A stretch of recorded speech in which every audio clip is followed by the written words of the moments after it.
Carrot తురుము and heat అయ్యాక గీ వేసుకోవాలి. తర్వాత క్యారెట్ని బాగా ఫ్రై చేసుకోవాలి వాటర్ అంతా పోయే వరకు. తర్వాత షుగర్ వేసుకోవాలి. షుగర్లో క్యారెట్ని బాగా ఫ్రై చేయాలి. షుగర్ నుంచి సిరప్లా వచ్చే వరకు ఫ్రై చేయాలి బాగా. తర్వాత పాలు పోసుకోవాలి. క్యారెట్ని చాలా మగ్గనివ్వాలి. పాలల్లో సిమ్లో పెట్టుకోవాలి. తర్వాత ఎలాచి వేసుకోవాలి. 1 to 3 ఎలాచీలు వేసుకోవాలి.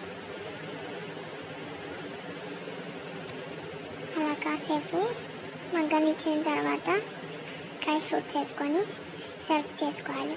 Please do like, share and subscribe to my channel.